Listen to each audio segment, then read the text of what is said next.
প্রিয় ছাত্রছাত্রীরা, আজকে আমি তোমাদেরকে এই ভিডিওর মাধ্যমে ক্লাস 9-এর রায়মার্টিন প্রশ্নবিচিত্রা ভূগোলের যে প্রশ্ন দেওয়া হয়েছে, প্রথম পর্যায়ক্রমিক মূল্যায়ন পাস সামেটিভের যে প্রশ্ন দেওয়া হয়েছে স্কুল নম্বর 2, পেজ নম্বর 454, সেখানে সেই পেজের সমস্ত প্রশ্নগুলো উত্তর নিয়ে আমরা আজকে এই ভিডিওর মাধ্যমে আলোচনা করবো। এবং এর আগের যে পেজ ছিল সেটারও, অর্থাৎ স্কুল নম্বর 1, সেখানে প্রত্যেকটা প্রশ্ন উত্তর আমরা চ্যানেলে আপলোড করে দিয়েছি। তার সলভ তোমরা প্লেলিস্ট থেকে সেই প্রশ্ন উত্তরগুলো সেখান থেকে দেখে নেবে। তো আজকে 2 নম্বর স্কুল, সেখানে যে প্রশ্ন দেওয়া হয়েছে দেখো, এখানে 2 নম্বর স্কুল বলা আছে। 2 নম্বরে বান্ত্রা MSPC হাই স্কুল। তো এখানে দেখো বিভাগ কয়ের মধ্যে আমাদের MCQ টাইপ প্রশ্ন দেওয়া হচ্ছে। বিকল্পগুলি থেকে সঠিক উত্তর নির্বাচন করে লেখো। প্রথম প্রশ্ন, পৃথিবীর মেরু ব্যাস ও নিরক্ষীয় ব্যাসের মধ্যে পার্থক্য। পৃথিবীর মেরু ব্যাস ও নিরক্ষীয় ব্যাসের মধ্যে পার্থক্য হলো 43 কিমি, অপশান সি হবে সঠিক উত্তর। নেক্সট প্রশ্ন, খনিজ তেলের উত্তোলক সংস্থাটি হলো, খনিজ তেলের উত্তোলক সংস্থাটি হলো ONGC oil and natural gas corporation. 3 নম্বর হলো কি, উত্তর গোলার্ধের দীর্ঘতম রাত হয়। উত্তর গোলার্ধের দীর্ঘতম রাত হয়, এটা হলো অপশান সি, 22শে ডিসেম্বর। নেক্সট প্রশ্ন, সৌরজগতের দ্বিতীয় বৃহত্তম গ্রহটির নাম। সৌরজগতের দ্বিতীয় বৃহত্তম গ্রহটির নাম অপশান সি, অর্থাৎ শনি। আচ্ছা, নেক্সট যে প্রশ্ন 5 দাগে বলা আছে, অপসূর অবস্থান হয় 4 জুলাই, অপশান বি সঠিক হবে। প্রবাহমান সম্পদ বেশি ব্যবহার করলে কোন সম্পদের ভাণ্ডার অক্ষুণ্ণ রাখা যায়? এখানে হবে গচ্ছিত সম্পদের ভাণ্ডার অক্ষুণ্ণ রাখা যায়। 7 দাগে বলা আছে, আধুনিক সভ্যতার রূপকার এবং অন্যতম ধারক ও বাহক হলো লোহা, অপশান সি হবে সঠিক উত্তর। বিভাগ ক্ষয়ের মধ্যে যে প্রশ্ন দেওয়া হয়েছে, সত্য বা মিথ্যা নির্বাচন করো। প্রথম প্রশ্ন, আমরা পৃথিবীর সামান্য অংশ দেখি বলেই পৃথিবীকে সমতল বলে মনে হয়, এটা ঠিক বলা হয়েছে। নেক্সট প্রশ্ন, পৃথিবীর মেরুবৃত্ত প্রদেশীয় অঞ্চলে আবর্তনের বেগ বেশি, এটা ভুল। নেক্সট প্রশ্ন, কোনো দেশের বনজ, কৃষিজ এবং খনিজ সম্পদকে আন্তর্জাতিক সম্পদ বলে গণ্য করা হয়, এটা ভুল। সৌরদিন অপেক্ষা নক্ষত্র দিন ছোট, এটা এখানে ঠিক বলা হয়েছে। নেক্সট প্রশ্ন, 1543 খ্রিস্টাব্দে কোপার্নিকাস সূর্যকে কেন্দ্র করে অন্যান্য গ্রহের প্রদক্ষিণ সম্পর্কে ধারণা দেন, এটা ভুল বলা হয়েছে। তাহলে দেখো পরের প্রশ্ন 5 দাগে বিয়ের দাগে শূন্যস্থান পূরণ করো। প্রথম প্রশ্ন, দিন রাত্রির হ্রাস বৃদ্ধি ঘটে, এখানে ড্যাশ গতির জন্য, এটা হবে দিন রাত্রির হ্রাস বৃদ্ধি ঘটে ড্যাশ, এখানে গতির জন্য, এটা হবে পরিক্রমণ গতির জন্য। তাহলে তার পরের প্রশ্ন দেখো কি বলা হয়েছে, এখানে পরিক্রমণ গতির জন্য হবে এটা। দ্বিতীয় প্রশ্ন, ভারতে তো বিদ্যুৎ শক্তির বৃহত্তম উৎস হলো তাপবিদ্যুৎ। ভারতে বিদ্যুৎ শক্তির বৃহত্তম উৎস হলো তাপবিদ্যুৎ। আচ্ছা, নেক্সট প্রশ্ন, হাইড্রোজেন ও কার্বনের সমন্বয়ে গঠিত এক প্রকার ড্যাশ তরল হলো খনিজ তেল, এটা হবে জ্বালানি তরল। এক প্রকার জ্বালানি তরল হলো খনিজ তেল। আচ্ছা, নেক্সট প্রশ্ন, ড্যাশ হলো সর্বোচ্চ মানের আকরিক লোহা, এটা ড্যাশ হলো সর্বোচ্চ মানের আকরিক লোহা, এটা হলো ম্যাগনেটাইট হলো সর্বোচ্চ মানের আকরিক লোহা। আচ্ছা, নেক্সট প্রশ্ন যাব আমরা বিভাগ গ। তারপর বিভাগ গ বলা আছে 3 দাগের প্রশ্ন, নিচের প্রশ্নগুলি সংক্ষিপ্ত উত্তর লেখো, বিকল্প প্রশ্নগুলি লক্ষণীয়। জিওড কি?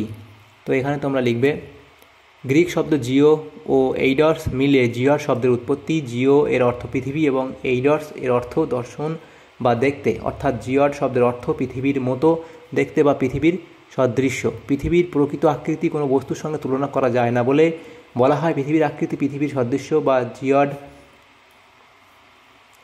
শব্দটি প্রথম ব্যবহার করেন বিজ্ঞানী জোহান বেনেডিক্ট লিস্টিং। অথবা দিয়ে প্রশ্ন ছিল, জিএসপি এর 2টি ব্যবহার লেখো, জিপিএস এর 2টো ব্যবহার লেখো। 1 নম্বর লিখবে, পৃথিবী পৃষ্ঠের যে কোনো স্থানে অক্ষাংশ দ্রাঘিমা জানা যায়, ফলে ওই স্থানের সঠিক অবস্থান নির্ণয় করা সম্ভব হয়। এবং নেক্সট, যে কোনো স্থানের সঠিক উচ্চতা জানা যায়। 2 দাগের প্রশ্নে বলা হয়েছে, সম্পদের 2টি বৈশিষ্ট্য লেখো। সম্পদের বৈশিষ্ট্য, এখানে উপযোগিতা এবং কার্যকারিতা বলে পয়েন্ট 2টো লিখে দেবে। অথবা দিয়ে প্রশ্ন ছিল, অপরিচালিত শক্তি ব্যবহারের 2টি সুবিধা লেখো। অফুরন্ত উৎস এবং ব্যয় স্বল্প। পরের প্রশ্ন, অনুসূর অবস্থান কাকে বলে? সেটা তোমরা লিখবে যে অনু অর্থাৎ কাছে এবং সুর অর্থাৎ সূর্য। পরিক্রমণের সময় সূর্য থেকে পৃথিবীর দূরত্ব যখন সবচেয়ে কম হয় তখন তাকে অনুসূর বলা হয়। অথবা দিয়ে প্রশ্ন ছিল, উত্তরায়ণ কাকে বলে? আয়ন শব্দের অর্থ পথকে বোঝানো হয়। 21 মার্চের পর থেকে 23 সেপ্টেম্বরের আগে পর্যন্ত সময়ে পৃথিবীর উত্তর গোলার্ধে সূর্যের দিকে হেলে পড়ায় আপাত দৃষ্টিতে সূর্য পৃথিবীর উত্তর দিকে ঘেঁষে গমন করে বলে মনে হয়। সূর্যের এই উত্তরমুখী গমনকাল উত্তরায়ণ নামে পরিচিত। বিভাগ ঘ 4 দাগের প্রশ্ন বলা আছে নিচের প্রশ্নগুলি সংক্ষেপে উত্তর লেখো। বিকল্প প্রশ্নগুলি লক্ষণীয়। 1 দাগের প্রশ্ন আবর্তন গতি ও পরিক্রমণ গতির মধ্যে পার্থক্য লেখো। আবর্তন গতি এবং পরিক্রমণ গতি তোমরা পয়েন্ট করবে, সেখানে সৃষ্টি, গতিবেগ, সময় এই বিষয়ের প্রভাব এবং নামকরণ এই বিষয়ের উপরে পার্থক্যগুলো লিখে দেবে।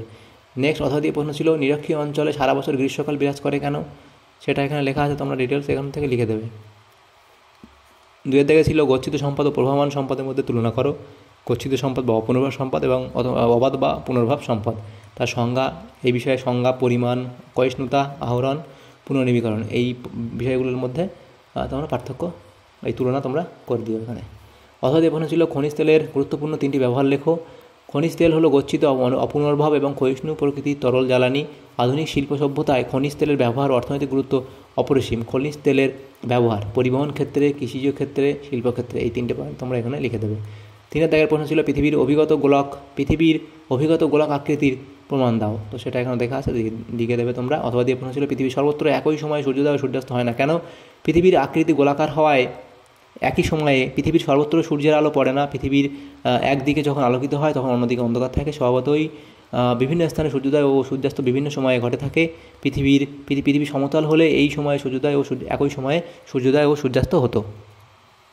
আচ্ছা, বিভাগ উঙা প্রশ্ন দেওয়া আছে কি 5 দাগের প্রশ্ন, সেখানে বলা হয়েছে দেখো যে কোনো একটি প্রশ্ন উত্তর দাও। প্রথম প্রশ্ন ঋতুচক্র বলতে কি, ঋতুচক্র বলতে কি বোঝো, ঋতুচক্র বলতে কি বোঝো এবং ঋতুচক্রের ব্যাখ্যা দাও। বসন্ত, গ্রীষ্ম, শরৎ ও শীত এই 4টি ঋতু পৃথিবীতে পর্যায়ক্রমে চক্রাকারে আবর্তিত হচ্ছে, একে ঋতুচক্র বলে। বসন্তকাল পয়েন্টগুলো লিখবে, গ্রীষ্মকাল লিখবে, শরৎকাল এবং শীতকাল, এগুলো তোমরা এখানে ডিটেলস লিখে দেবে। আচ্ছা, ঋতুচক্রের ব্যাখ্যা বলে 4টে তোমরা লিখবে এবং ঋতুচক্র বলতে কী বোঝো সেটা প্রথম লাইনটা। পরের প্রশ্ন 2 দাগের প্রশ্ন ছিল 5 দাগের 2 প্রশ্ন সম্পদ সংরক্ষণের প্রয়োজনীয় পদক্ষেপগুলি লেখো। সম্পদ সংরক্ষণ এবং তার পদক্ষেপগুলো যেগুলো হচ্ছে সেটা হচ্ছে সম্পদের অতিব্যবহার কমানো, দ্রব্যের রূপান্তর ঘটিয়ে ব্যবহার, অপচয় বন্ধ করা, উৎপাদন এবং ভোগের মধ্যে সমতা, জৈব সম্পদের উপাদান বৃদ্ধি, খনিজ দ্রব্যের পুনর্ব্যবহার, এগুলো তোমরা লিখে দেবে। 7 নম্বর লিখবে কি পুনর্ভাব সম্পদের সময়ভিত্তিক এবং পরিকল্পনামাফিক ব্যবহার, অপুনর্ভাব বা ক্ষয়িষ্ণু সম্পদগুলির বিকল্প ব্যবহার, সম্পদের কার্যকরী ক্ষমতাকে পরিপূরণের ব্যবহার এবং সম্পদ সংরক্ষণে চেতনার সৃষ্টি। তো এই ডিটেলস এখানে লিখে দেবে তোমরা এগুলো, তাহলে এই প্রশ্নের উত্তর হয়ে যাবে। তো এখানে দেখো আমাদের ক্লাস 9-এর ভূগোলের স্কুল নম্বর 2, সেখানে যে প্রশ্নগুলো ছিল সমস্ত প্রশ্নের উত্তর আমরা আলোচনা করলাম। তো যদি ভিডিওটা তোমাদের সামান্যতম উপকার এসে থাকে অবশ্যই একটা লাইক করবে এবং চ্যানেল নতুন হয়ে থাকলে অবশ্যই চ্যানেলটাকে সাবস্ক্রাইব করে রাখবে। Thanks for watching.